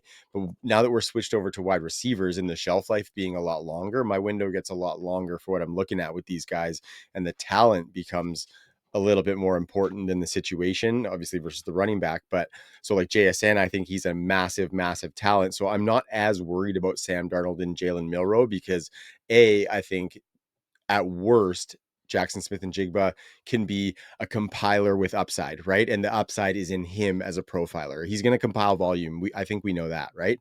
And like Marvin Harrison, that profile is going to compile volume. Kyler Murray, if he's already almost on the end of his leash, I think that's fine for Marvin Harrison, because the new quarterback who hopefully brings bigger upside for Marvin Harrison is just coming sooner than, say, for a guy like maybe Jaxson Smith-Njigba. So that's where I might differ on the wide receiver position, is I'm not as much focused on that, because even these guys, even as I'm thinking about the Bears and how tied I am to them, Ben Johnson, head coach, is a little bit different, but even the coaching and the play calling, like we don't need to get too tied to that, because that's going to change potentially a few times over the next 5 years, so it's easier to lean on the talent with these wide receivers, especially when you're trying to rank them amongst 120 other guys who play at the same position. I think for me, it's just easier to lean on that talent or my specific evaluation of it, which, take it for what it is. I'm gonna quote the great Sigmund Bloom and say that whenever you're drafting a wide receiver, you are also drafting their quarterback. Right? Whenever you draft a wide receiver, you are also drafting their quarterback. And that's what freaks me out about JSN. In And that's redraft. what freaks In and in redraft. Dynasty. I would agree with that. In Not in Dynasty though, we're talking about in Dynasty though, we are talking about contract lengths, and we're thinking about it. It's the same. Sam Darnold's on a 1 year deal. This goes back to the same conversation we had Jalen about Milrow's uninvested. Tyler Warren and Colson Loveland, though. This goes back to the same conversation where it's like their value is going to drop, and you're going to be able to buy them for cheaper a year from now or mid-season, right? Maybe. And that's the game that we're playing. We are day traders, right? The charts go up and down, right? Right now, the charts are still super high on these guys, and they're about to fall. So I would rather sell now and get dudes that are going to appreciate than sell those appreciated assets and get these other dudes when they're on the verge of appreciating. And that's how I play it. I play it like so there's it's a no market. avenue for him to even just stay where he is, you don't think? For who? JSN. Yeah, I think we're talking about JSN still. Okay, so with JSN, like I'm holding some JSN and I'm not selling, I'm not buying, I'm holding. So just to be fair, like, but if you're asking me in a startup right now where I have them ranked, oof, I'm a lot I more tried to scared. buy JSN for the 102, and I asked for the 102, or excuse me, I was giving the 102. I asked for JSN and like a second, like like a second, a future second, and I got laughed at. Omari and Hampton, and I was like, okay, well, fair enough. And I look at Keep Trade Cut, which is one, and they had JSN slightly ahead of Omari and Hampton. So like, I think the value of JSN is super strong. I don't think my ranking of JSN is quite as hefty. I think him being ahead of the 103, 104, 105 and these two players in Hunter and Tet McMillan, I think is super fair. I don't see a world where he's not targeted 120 times or more if he plays 16 or more games, because whether Darnold's a good match or not, I mean, that's fair, but I mean, he's going to get targeted. It's not like who else is, I mean, who else is going to get targeted in that offense? It's going to be JSN. I mean, he's going to get And targets. we I know Cooper Cup, the original OG lunch pail king that was promised, Yeah, Bloodfield rising Prince, yeah, sun. Right. the king, yeah, he's the king, yeah. No, That and I think, like we've said we believe in, I think it's Clint Kubiak that's their offensive coordinator, or is it Cliff? It's one of the Kubiaks that's there. We've said Clint. we believe in him to put together a good offense. I think, does he not come from the Kevin O'Connell tree, which is a good thing? My wife doesn't allow me to And say that word, so I don't say it. so I, It's you the know, Shanahan tree. Yeah, yeah. Shanahan tree. O'Connell comes from the McVay tree. They're kind of merged and it Sorry, gets very yeah, confused. However, they're all ones we want to attach to. You know what I Yeah. mean? And so, just like Zach Robinson in the Falcons is somebody who I'm intrigued by with what's going on there. Like, these are all guys that we have believed in or that we want to attach to, save for Shane Waldron. But I think JSN is it, and it goes along with that compiler plus upside, right? I think at the very least he is going to get a shitload of volume, and I think even if they're all at 6 yards down the field, he can do a lot with that. You know what I mean? But I think he'll do on more. top of that, with ceiling, I think Cooper Kupp coming in there, and I talked about this previously, means JSN's going to see more outside snaps, which means that there is additional ceiling in what JSN can do versus maybe last year with DK, where he was the wide receiver 6 on the season. I don't disagree with that, but we're talking about like Hunter and Tet versus JSN, and I don't know. Well, and Hunter is an interesting conversation to me too, because like the first at least 4 years of his career are going to be spent as the number 2 to Brian Thomas Jr. And so it feels like, despite him Is being the it? one, do you think he's going to supplant Brian Thomas Jr. on that depth chart as the wide receiver 1 for the Jags? What do you mean depth chart? I They're both absolutely do Is not. he going to have the same ceiling that we saw from Brian Thomas Jr. last No, year? no. No, but he was a better target earner in college, and you guys both showed me how Brian Thomas Jr. was receiving far fewer targets with Trevor Lawrence than he did with Mac Jones. Mac Jones, he received more targets, less efficiency, if you remember correctly, because I made the argument that Mac Jones made him, kingmaker Mac Jones. And we That's a had this, tiny sample though. we looked at the splits, and I'm just saying it's the sample we have is Yeah. the sample that you're referencing is the same sample I'm referencing. So let's not talk about sample size. The sample size that I'm referencing is the I same think I as brought that up you. as a joke, didn't I? I think I I don't brought that know. up as a You pure did, joke. you did, and he's bringing it up. Like, anyways, go ahead. Yeah. You Let's. fucker. I'm old. The joke went over my head. Listen, Yeah. Yeah. small sample. Yeah, it was small sample size. Now I remember. So anyway, 3 games. listen. So the idea is that, Travis Hunter was a more prolific target earner at the college level than Brian Thomas Jr. Insert second overall pick Travis Hunter into an offense yeah, it's certainly reasonable that he out targets Brian Thomas Jr. I didn't say he's I'm better not than there, him. man. What do I'm you not mean? It's there. not possible? It's possible. Of It course is it's not possible. Who's the starting 2 wide I receivers on the team? I also think 2 that wide receiver Travis sets. Travis Hunter earned targets at Colorado, and Brian Thomas Jr. was trying to earn targets at LSU. And I think we've seen Brian Thomas be an absolute demon in the NFL, which is probably a huge draw for head coach Liam Cohen even coming there, along with having the 102. Of course, he Yeah, handpicked the Travis Hunter at 105. the 105, sorry, and then they And then moved he up to the 102. Sorry, you know, thank you, thank you, trade thank you. he traded a future Um, first for this player. Not only drafted him at the 102, traded a mhm, future first to get Travis Hunter. mhm. Doesn't mean any that's not none of this is resonating. I mean, I'm not saying that I'm predicting that Travis Hunter will I know be you're more not. productive than Brian Thomas Jr., but to say that it's not in the realm of possibility that the number 2 overall pick is going to see as many or more targets as some other dude who was awesome on the team is, It's possible. It is of course, it's possible. possible, I especially think it is considering Brian Thomas unlikely. Jr. was not a target earner at any real That goes point. out the window to me though right now because he's been a target earner in the NFL and been a top wide receiver in the NFL. Yeah, So and his that kind of teammate goes in out the college window to was me at Malik this point. Neighbors, our favorite prospect in years. Like I'm not I leaning on understand. that at this point, you know. I'm not again. You're mistaking a positive about what Travis Hunter does and who he is for a negative about Brian Thomas. You keep defending Brian Thomas. Oh, No, but I but You it's said think he's so, not a target earner. That's false. That is false. He's a target earner. I think He did it in college. He actually had a very good target percentage in college, and he also happened to be playing against the best target earner, he was sub one of the best 20. target earners we've ever He was seen. I sub what I'm 20% targets saying, per route run in college, both Yeah, career what it and was final 19. season. It was 19. It was 19. 19. I remember.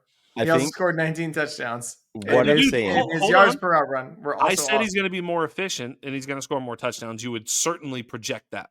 But I'm saying that it's possible that Travis Hunter does come in and out target. I didn't say he's going to. If I were betting, I would bet that Brian Thomas sees more targets. totally. And I I would think bet. maybe what I'm saying, because I think the cognoscenti out there is probably saying that more so than you are, Jax. Like I know that you're not saying it's likely, but I think the perception of Travis Hunter, it feels to me like people are almost dismissing the fact that he has a guy who is going to seriously cap his upside in that offense.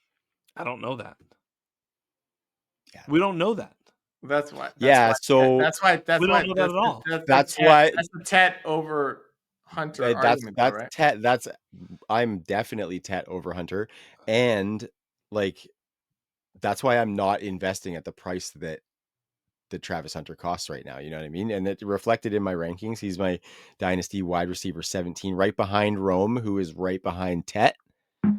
So it's not like I like hate the guy or anything like that. I think he's going to be probably one of the best wide receiver 2s on a team in the NFL. But that's the thing, is I think he is going to be a wide receiver 2 on a team in the NFL. Wait. Now you just I said don't think something. he's like a finished product either, right? I think he has Wait. some work to do to be polished as well. Hold on. You just said something really interesting, Trav. So you got them behind Rome. I have Hunter behind Rome, Tet above Rome. I think Rome's way behind both of them. That's fine. And that's me risking it for the biscuit on Rome's talent for sure. For sure. But I've said already on the show that I think Rome's going to take over as the wide receiver 1 on the Chicago Bears. And if he does that, I think this ranking's just fine.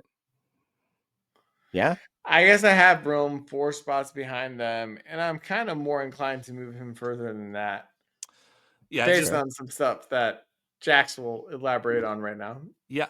I just think as you see Travis Hunter enter the league, he's doing so at a very high value, the highest value we've ever seen placed on a wide receiver, right?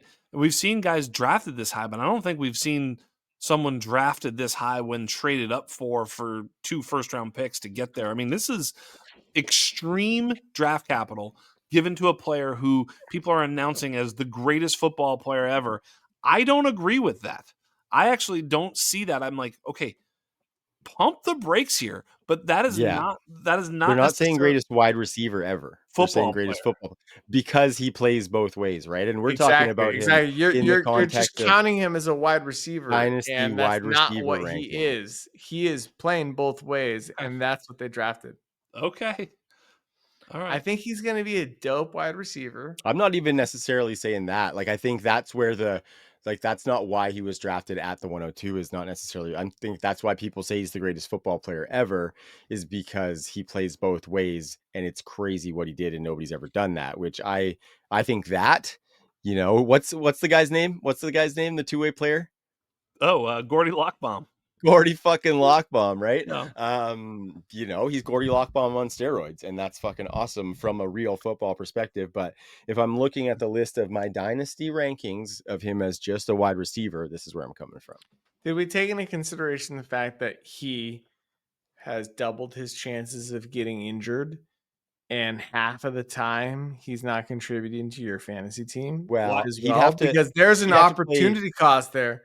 There's an opportunity cost there, right? And so from a prospect profile standpoint, like this is why they're close. Like I actually think if Travis Hunter was only playing wide receiver, I think I'd have him over Tet. But I don't think he's playing only wide receiver. They just announced they're ramping him up on defense this week. Week 1 was wide receiver. Week 2, they're ramping him up on defense, and I think he's going to be a psycho on both sides, and I think it's going to be dope on both sides. But he's going to double his chances of getting hurt I didn't even without think about ever that as much. contributing to your fantasy team 50% of the time that he's playing. So I in this conversation, I'm kind of, we've been talking about this ad nauseum for 4 months now. This is and this episode in general is a marathon, so hopefully the people are loving it. Carry on, Joe. I don't know. I think I'm leaning with Trav on this one where I want Tet over Hunter on my dynasty team, and it's not because I don't like Hunter. too. No, it's I'm not actually that. super, super interested in Hunter, but I'm never going to be in the position to draft him because I'm going to take other other players. I before him. prefer Tet as well, so there's no argument there. The simple argument I'm making is that you can't be a Mr. Rainbow Chart guy and not see that it's possible that Travis Hunter out targets Brian Thomas Jr. You just can't. You just can't be that guy. I'm not saying I'm predicting it. I'm saying it's in a reasonable realm of possibility. I don't know, 15 I'm not to arguing with that. 35%, somewhere in there. Like, I'm not it's arguing that. somewhere in there. 1 in 10 We're- chance to a 1 in 3 chance that he I conceded that. out targets Brian Thomas Jr. That's all I said, targets. I didn't say outperforms him, because actually if the targets are close, you would think that Brian Thomas is going to get more touchdowns, more yards, more downfield stuff. But the targets could be one of those situations where, we saw Tyler Lockett eat DK Metcalf's lunch. Again, I think Brian Thomas is better than DK Metcalf, but I also think Travis Hunter's better than Tyler Lockett. So I don't know what happens to the target distribution, but I do know that the easier throw would be one presumably to a player closer to the line of scrimmage who gets open quick, as opposed to some guy down the field who might be double covered. I don't know how this all works out. So you're saying Brian, if it's the guy that's taking the easier throw, Brian Thomas is getting targeted 100% of the time because Trevor is not taking the easier throw. Yeah. Sorry, I just had Well, to throw a stray at Trevor there. For sure. That's a really good point. Good That's a grief. really good point. I'm Okay. just saying, Sorry, I'm open Jaxson. to, Yeah, fair. I'm open to anything that. with this I offense, get that. right? And you're saying something that we haven't really talked about, which is that he might play both ways. I mean, when you say both ways, I'm thinking like he's playing one side of the ball, moonlighting on the other. Whereas you're saying he's playing both ways. I do not think he's playing both ways. Again, also possible, right? A lot is possible there, but I think we're going to see him as primarily a wide receiver. Obviously, they released Gabe Davis, which clears the path for him for sure. That's a joke. Okay. Good old Gabe. Anyways, Where do we even go now, boys? Do we keep talking about some of these wide receivers? Do we cut the piss off I here actually would. after? No, I actually would, because after this tier is where it gets more interesting, right? Like where It's where does it gets harder, Joe. where does Says the Egbuka guy who rank? hasn't put the guys in his ranks. Where does Egbuka rank? Where does Egbuka rank in your wide receiver I have rankings, another guys? big Where does tier. I have Burden another big rank in tier. your wide receiver rankings? Luther, Egbuka, Higgins are 1, 2, 3, 30, 31, and 32 for me. They are After the which top. dudes? They're the top of a tier, right after Addison, Worthy, Flowers. And I don't, as I read those guys out loud to you, I actually think the 3 rookies might be moving up. And they are right in front of like George Pickens, Adams, Trey Harris, Evans, Jameson, Pittman, that kind of shit. So Is they're gonna McLaurin move. They're gonna is move up. McLaurin above or below? Is McLaurin You above know or me, below? Joe. I have McLaurin above those guys Yeah, okay. for All right. I just want to make sure, because the near term production. okay, I agree. I have them. I have Addison just ahead of Egbuka right now, but I feel like I want to move Egbuka and Burden ahead of Addison. I don't think I'm ready to move them ahead of Worthy. Where does the KOC situation come in there too, right? But then also the question comes in, like I even talked about Ty Felton being the guy that replaces Jordan Addison, because the Vikings aren't going to want to pay Jordan Addison. So Jordan Yep, Addison too is many a levels. Too many levels to tricky one. jump there. Too many levels to jump there. We're way too far ahead of ourselves. Right now, Addison's the presumptive and wide receiver 2 Yeah. in a KOC offense. I think I'd rather have Egbuka than Addison. I think I'd rather That's why have I asked that, Burden. right? Like I think I'd rather have if Burden than Addison. I think Worthy is kind of the cutoff before those two dudes. but what Jax, that's what what do I'm you say? saying. We're not even in the same ballpark of what we think. I'm not even anywhere Yeah, close. I didn't think I'd be Yeah. even close to you, Go, Jax. I go, think go, you're gonna go. have these younger I guys mean, way come on. ahead. Emeka Egbuka is a top 20 dynasty wide receiver today. He's ahead of Rome Odunze. He's in the Whoa. Of course. I mean, Wow. you're telling me Of you'd rather have Whoa. Are Rome you Of Odunze? serious? course. Oh my God. All right. Fire Yeah. away. Fire away. Yeah. Let's hear I this. mean, I have it Rashi, T. Higgins, Egbuka, Rome Odunze in the top. That rounds out my top 20. AJ Brown, Rashi Rice, T. Higgins, Egbuka, Rome Odunze. What are we doing with Egbuka? What are you guys, crazy? Have you lost your minds? He scores. I mean, you see the UN You score. You are know what he diving is. in headlong, I think, buddy. I think He's you're diving drafted in in the headlong. first round. Like, what more do you need to see from Egbuka to think that So he's a are good a wide receiver? bunch of guys. Like, so are a bunch of yeah. I But think no, that's not a wild. bunch of guys. Not a bunch of guys score above 85 in our wide receiver model. Not true. Not a bunch of guys get drafted in That's the top fair. 20 of the Where did NFL Rome score draft. in the model? Lower in the 70s. Yeah, in the Was he in the 70s, high 70s? Yeah. 70s. Yeah. He's That's he's still a good score, and we a love great Rome as a score. Love prospect. Rome. And I think to have Egbuka over Rome is a little bit bananas. But I knew that this was going to happen, because Not at all. I know that we have a little bit of a philosophy difference Yeah. as far as You some know of these what? guys. All right, I'll be to Jax's point. Not close. Yeah. I made a trade in my startup where I was targeting the same dude drafted Odunze, then Egbuka, and I was trying to get Egbuka, and he countered me with Odunze, who he drafted a full round earlier than Egbuka, and I was kind of bummed, but the trade was still so good that I took it, and I've been regretting it ever since, because I would rather have Egbuka. So I'm with you, coin in the air. Real life situation, I'd rather have Egbuka than Rome. Of course. Yes. So And puts him yes. right before Devonta Smith and right Yes. after T. Higgins is Yes. basically where he lands. Yes. That's After correct. AJ Brown, after T. Higgins, before Devonta Smith and Zay Flowers. Is that about right? Yep. That's where Yeah. Egbuka goes. Yeah. So what number is that for you? Hang on, I'm gonna He's count wide mine. receiver 19. And even Egbuka over Luther Burden for me. I got Luther Burden over him. So I'm conceding that actually I think I'm going to move that at least Burden and Egbuka up. They're probably going to come right on the cusp of my top 20. But I still have Burden over Egbuka. Did you say 18, Jax? 19, yep. Yeah, that's exactly where I've got him.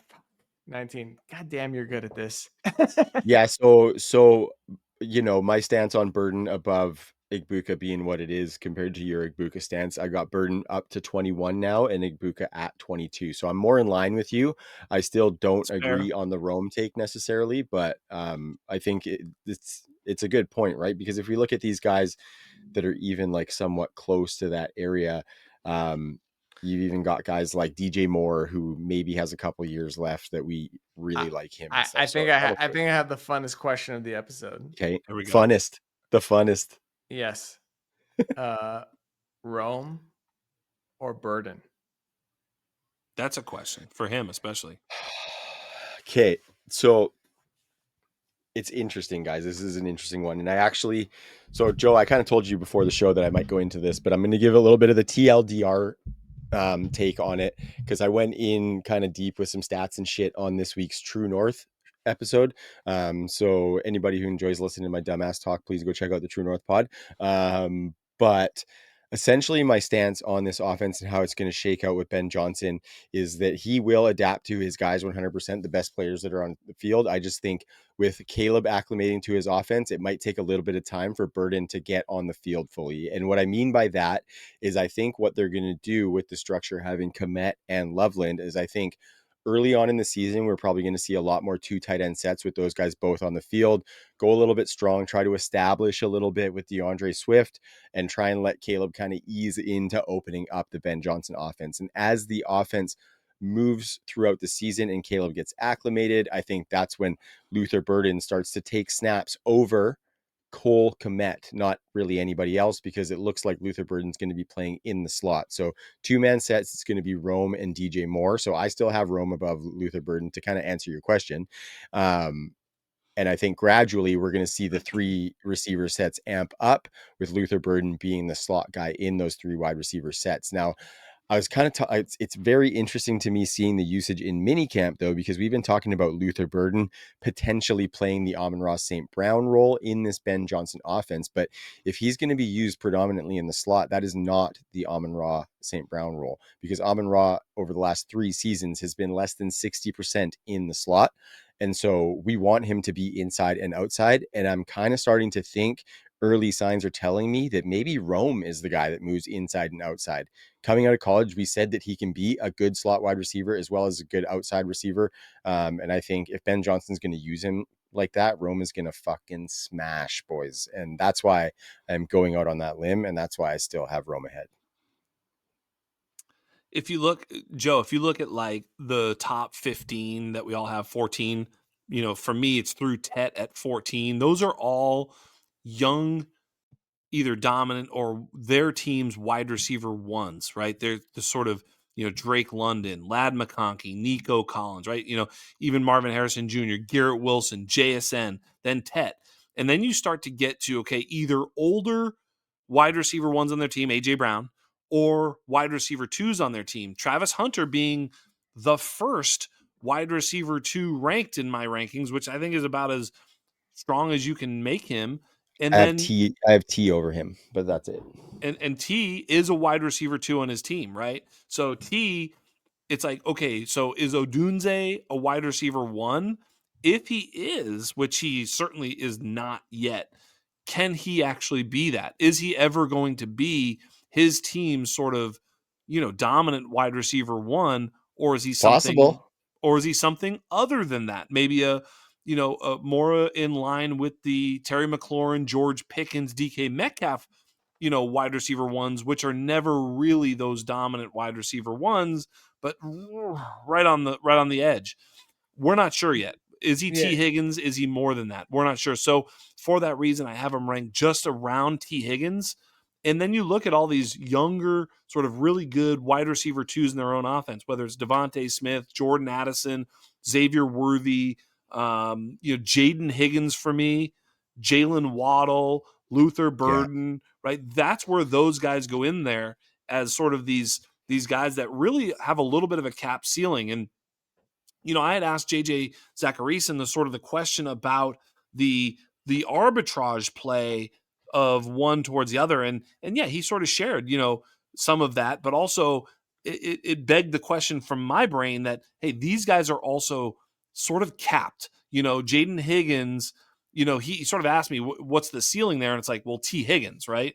So yeah, you can't necessarily expect so much more from players like Luther Burden and Jaden Higgins and even Emeka Egbuka to be that much farther ahead than T. Higgins, right? Because they're the sort of wide receiver twos on their own team. I would argue that at least with Egbuka, the sort of C's part and clear within a year or two, you would think. I mean, I can't imagine how much longer Mike Evans is going to play. Who knows? I mean, God bless him. What an They got amazing something career. good going down in Tampa, that's for sure. Unbelievable, right? So, Yeah. I mean, who knows exactly what happens there, but I think he's going to find his way on the field and be meaningful right off the bat. So, Jax, Yeah, Odunze or Egbuka? Egbuka. All right, Trav, Odunze or Terry McLaurin? Odunze. Yeah, Odunze over Terry McLaurin. Yeah. Odunze is my wide receiver 16 in Dynasty. Okay. All right, Odunze or Addison? Odunze by a couple tiers for me. This one's super close because, Addison has proven to be a very solid, dope Robin, right? He's proven it. He scores touchdowns, makes big plays. He's now being counted on. There's a little bit of a question as to how JJ McCarthy will deploy everything going forward. So, but we've seen Josh Dobbs and Nick Mullins operate that offense. So I'm a little less worried. I've got them really close. I've been toying with moving Odunze down. I've just been hesitant to do it. Because it's the Devontae Smith, Jordan Addison, Xavier Worthy. That he's right ahead of that little group. That's a tough group, man. And I would move him below that group, just below it or above it. I'm not sure where the hell I think Rome Odunze is. And it really, we're going to find out pretty quick, I think, because in short order, if Rome Odunze doesn't fire with startable weeks, which he did not have last year, early on, then he's definitely behind this group. Like, we need to see it. Otherwise, it doesn't happen. I think personally that Rome is going to be the wide receiver one long-term in Chicago. And based on that stance, I have him as the wide receiver 16. I don't think that's crazy. This is why Rome is such maybe you can think that me believing that he's going to be the wide receiver one is crazy, but based off that belief, having him ranked as the wide receiver 16 in Dynasty is not crazy. No, it's not. No, you can have Rome anywhere from 16 to 40, and I wouldn't call you crazy. And that's the problem. That's the problem, because it's like we need to put Burden somewhere, and we have Burden ahead of these other wide receivers in Dynasty. I think for me, it's like that Devontae Smith, Jordan Addison, Xavier Worthy, Zay Flowers, right? And then Jaden Higgins for me. You're probably right. Jaden Higgins for me right there. And then I've got a couple of guys I don't know what to do with that you could tell me you want to move them up or down. DJ Moore and Jalen Waddle. Like, DJ Moore and Jalen Waddle tend to just be like break my brain because I thought they were both good. So I don't know what to do. Then I have Luther Burden. And then, I do have Chris Olave right here, which, I mean, how do you factor in the concussion situation? And then I have Trey Harris. So Trey Harris right there for me, Matthew Golden not too far behind.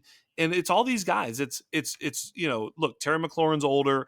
He's not old yet, but he's the head of the group of the DK Metcalf, Terry McLaurin, George Pickens, Devontae Adams, Brandon Ayuk, Mike Evans, Tyreek Hill. A lot of age there, a lot of production. Those are sort of sandwiching the wide receiver ones on their team that are young and precocious up top, then the wide receiver twos on their team that are young, then the wide receiver ones on their team that are old. And that's kind of how I place them, right? Yep, that's all she wrote, folks. That's a marathon epi. We got through a lot of really, really fun stuff, real nitty gritty shit about some of these dynasty rankings. Joe was kind enough to bring in some real draft scenario situations for us as well. So thank you for that, Mr. Kuvatakis. And yeah, I think another quintessential underground episode in the books. We went a bunch of different directions, but we got there nonetheless. So go subscribe to that YouTube channel. Go check out the socials. Please make sure you go and purchase your copy of the UN score at shop.theundroppables.com. It is there, and it is an edge for you in evaluating those wide receiver rookies. So for Joe Quavius Kuvatakis, for Jax Falcone, I am Trav. Peace.